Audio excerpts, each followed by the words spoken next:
เปิดใส่เอกสารรถเด้อครับเชิญ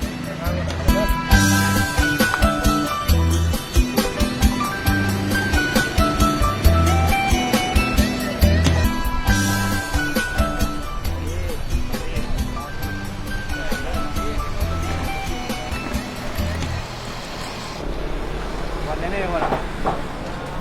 ที่เนาะทางเจ้าหน้าที่เป็นได้ตั้งขึ้นตรวจการเพื่อควบเป็นระเบียบเรียบร้อยเนาะทำนี้จะเป็นตรวจทางด้านเอกสารเนาะ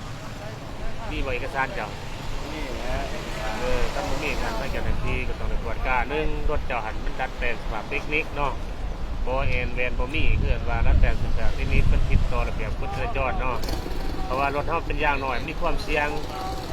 เกิดอุบัติเหตุสูงเนาะโดยเฉพาะเวลาเขาโค้งหรือว่าทางโค้งทางซ้ายเนาะเดี๋ยวซ้ายเดี๋ยวขวานี่รถจากวิแวนกับไม้เข้ามาทีเดียวซ้ายเดี๋ยวขวาเขาต้องในเบื้องแวนเนาะเพื่อความปลอดภัยรถทางม้าเนาะเขาต้องในใส่แวนวันนี้เอกสารจะกับบถือการใส่รถใส่ถนนก่อนจะออกจากเพื่อนเขาต้องถือเอกสารรถเนาะสองเนี่ยไหมบางทีสามเนี่ยเทคนิคท่าทางแวนก็ต้องมีถ้าบ่มีอันนั้นยิ่งใส่กฎหมายยิ่งใส่ระเบียบลำดับ568ซึ่งก็ต้องเลยใส่ระเบียบห้องกักรถห้องไปเสียปรับใหม่อยู่ในของการเนาะดังนั้นทั้งเจ้าหน้าที่ได้ตรวจได้เห็นได้ก็ต้องได้กักรถก่อนเนาะเอาไปเสียปรับใหม่อยู่ในของการเนาะเพราะว่ารถห้องเป็นรถรัดแปลงสภาพเทคนิคดังนั้นทั้งเจ้าหน้าที่จึงจะได้กักเข้าไปของการเพื่อไปศึกษาเพิ่มเปลี่ยนท่อออกเนาะยิบบอสใหม่เอาแวนใส่แต่จะได้ออกมาเนาะให้เป็นวัตถุศึกษาเพิ่มอยู่ของการดังนั้นทั้งเจ้าหน้าที่จะได้เขียนใบสั่งไหนเด้อน้ำอะไรก็ทุกที่เนาะรถเท่านี้ถือว่าเป็นพอบ่ไรเด้อเป็นดีใจกระเทิงเป็นตัวไหนกักตัวเป็นก้อนเนาะกักเข้าไปแหละไปศึกษาเพิ่มเอาจับเข้าไปในเนาะเพราะว่ามีหน่วยงานศึกษาเพิ่มอยู่ของการแล้วก็จะได้กักรถกลับไปก้อนเนาะเพราะรถเจ้าหนึ่งนี่มันพิษร้ายนะบ่สามารถแก้ได้เนาะอยู่ในจุดนี้บ่สามารถศึกษาเพิ่มไหนในจุดนี้ดังนั้นทั้งเจ้าหน้าที่ยิ่งในเขียนใบสั่งไหนเด้อเอาใครก็เขียนใบสั่งไหน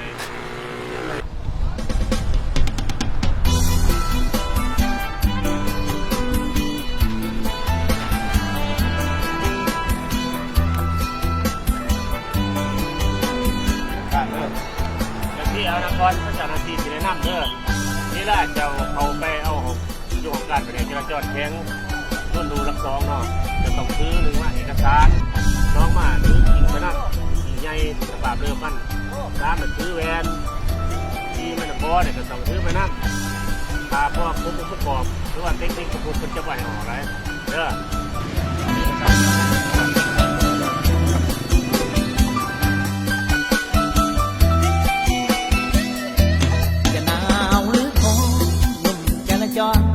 บ่เคยได้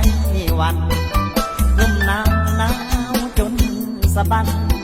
ยอมยืนสั่นอยู่ข้างถนนหน้าที่ตำรวจเป็นสายปวดตากแดดตากฝนเพื่อระเบียบพี่น้องมวลชนสร้างถนนให้ถือกฎ